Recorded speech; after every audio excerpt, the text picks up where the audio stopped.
Hey, how's it going, y'all? This is Chaz from Classic Moto, and this is Addressing the Issue, a series where I go a little bit in depth on what DICE is doing with the game, how are they improving on it, and what improvements they could put in. This time, we're talking about the game update that happened last week, December 17th and December 19th. December 17th, it rolled out for 3 of the 4 game consoles, which is the Xbox 360, PS4, and PS3. For the most part, the Xbox 360 and the PS3 were the exact same. They had general stability improvements. There was a lot of crash issues that would happen, and they fixed a lot of the crash issues because that's still becoming a big deal. The fact that when you're in the middle of the game, all of a sudden it dashboards you, or you're put back all the way to the main screen. So they're fixing that. They're getting on that a lot, and there's actually a bunch of problems that has affected everybody's update, and I'm going to get to those last.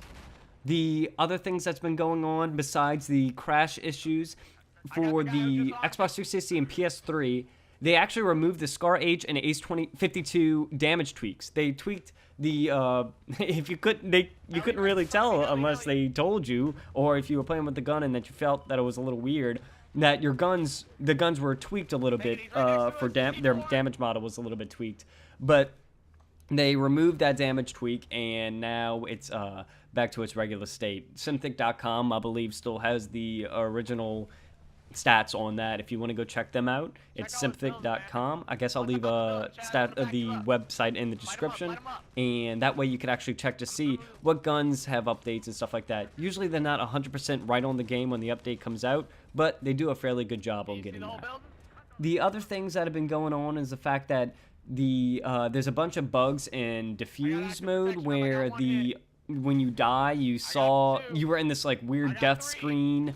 They also fixed it so that when you're playing diffuse, and if you haven't played diffuse yet, it's like search and destroy in Call of Duty, or if it's basically you have to go plant the bomb and the defending team has to defend from you planting the bomb. But you only have one life. That's the key. Well, when you went to go plant the bomb, if the defending team killed everybody, it was instant game over, no matter what. Boom. Well, they intended on it so that when you planted the bomb, the defenders would have to go and defuse it as well, because that was actually a strategy that you go you arm it, and then you run to a spot where it would take them time to come to get you. Therefore, if they killed you, they wouldn't have enough time to actually get to the bomb site. Well, that wasn't put in yet. That was a bug, so they fixed that as well. A couple of the other things that have been going on have been addressed for all these systems: PS4, Xbox One, 360, and the PS4. The Xbox One gets their updates later for some reason. I'm not 100% sure yet. I know it has to do something with the marketplace, but you'd be saying to yourself, oh, well, the 360 gets it on the same day, but it's a little bit trickier, so I'm not entirely sure why the One is getting their updates later. But the second I find out, I'll let y'all know.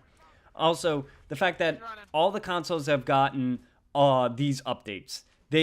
Haven't fixed, but they're fixing the kill trading issue. So if you haven't experienced it yet, which I'd be blown away if you haven't, is when you're getting in a gunfight and then both of y'all die.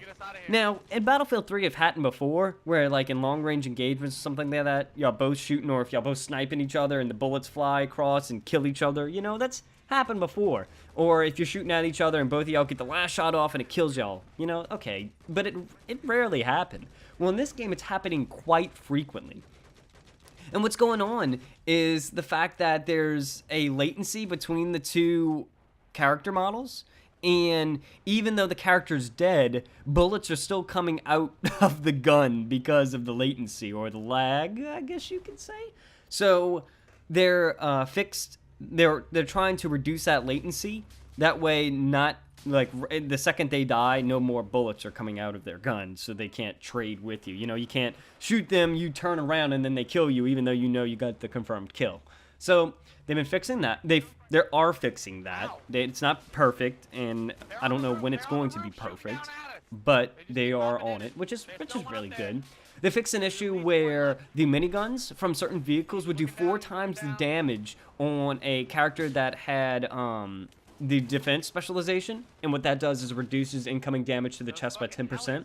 Well, there was a glitch where if you had a minigun, your minigun did 4 times the damage to that person if they had that specialization on. And I mean, that's cool. No, so they removed that.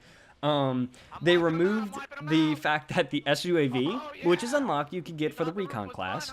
The SUAV is a remote drone that you could drive around, and, well, you could fly around, I guess you could say, and you're supposed to survey the area. Well, it was introduced in the China Rising expansion pack. They said, I'm not reading exactly how they put it. While these indeed should be deadly, they were never designed for road-killing opponents. What people were doing was just flying them out, and I'm sure if you have the equipment, you've done this. You throw it out and you just roadkill people. You just go through them and you just mow people down. And as long as that battery life lived, you were just mowing people down on that thing. Well, now they made it so after you kill the first person, it's exploding. So you can't just constantly roadkill. You could still kill somebody with it, just not multiple people, and do like bombing runs with this thing. It was pretty intense. They universally fixed a bug where the death cam was getting shown too quickly, and a lot of people, I know this was more of a problem in the PS3 and the Xbox 360 than the newer gen consoles, but because they've done a patch already for this, but they did another patch where when you die and get revived, you got stuck in the revive screen. So they fixed that, and also there was this weird screen that you got if you got revived within 1 second. You got stuck in this weird screen, and they said they fixed that. They haven't fixed all instances of it, but they said the graphical bug that you get when you get revived, and there's still like the revive me button and all on your screen, is going to remove next patch. Don't know when that one's going to be yet, but I'll let y'all know as soon as I find out. Other than that, for the most part, that's basically it, which is fine because I'm completely okay with the kill trading thing being like their main priority. That was just infuriating me that 9 out of 10 times I was getting into a gunfight and I was just getting obliterated because of the fact that we were just trading every time. What's something for the Xbox One and PS4? Oh, also, they balanced jet handling across all stealth and attack jet classes. I'm not sure exactly 100% what that means yet. I'm going to do some tests on the jet handling.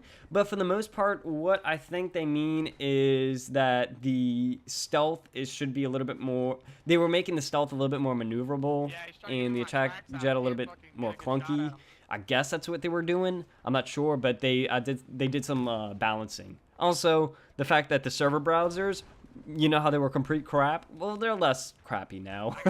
They're fixing long story short, they're fixing the server browser to make it a little bit easier.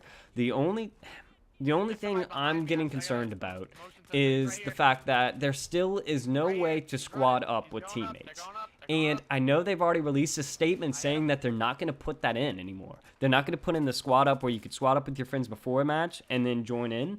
But what it's doing is it's causing issues. A problem that they're having is the fact that when you start up the game, and what initially wants you to do is if there's friends online and you start up the game, there's a little menu that sometimes pops up, and it says, hey, do you want to join your game with your friend? And what they did in the server system is when you join that game, even though there's a queue, if there's anything, you're prioritized because your friend's in it. That's awesome. That's cool that y'all doing that so that, you have a higher chance of getting in with your friends. But there's a couple of problems with that. One, it's very difficult to get in a game currently. For some reason, there's a high traffic amount going into the game. So, for instance, when you're joining a specific server and it says, oh, there's 50 out of 64 players. Or if there's, 15 out of 20 players in the game. And when you try to click in, it's like, oh, well, there's no commander spot available. Well, what? So there's a problem with getting into games, first of all. And then once you find the game, you're usually the last. If you use Quick Match to join into a game, you're usually they put you in a game with 63 out of 64 players, or you're the last one in that game. So it's pointless if you have a party with you to use Quick Match, because 9 out of 10 times they're not going to be able to get in. Secondly, when they try to join in, they're usually one either on the other team or two stuck in the queue for the longest time. Also, there's a problem with the fact that when you start up the game, you're instantly thrown into a match because there's a glitch going on right now where the game automatically assumes you're joining into a game with your friend, but when you turn on the game, I've had instances where I turned on the game and it instantly started me into a match. I didn't even get to choose what type of game I wanted, so I'm like, well, I guess I'm in a game.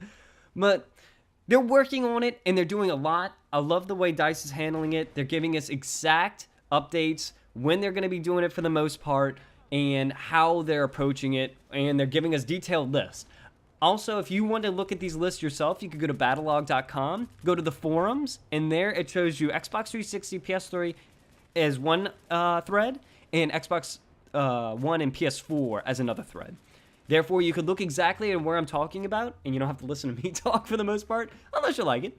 But they give you exact details on what everything's being fixed, and what is going to be fixed in the future. I'll leave that in the description as well. So that way y'all can be a little bit more informed as well. If you have any other questions or any other concerns, maybe even things that y'all want to change, leave them in the comments below, and as always, stay classy.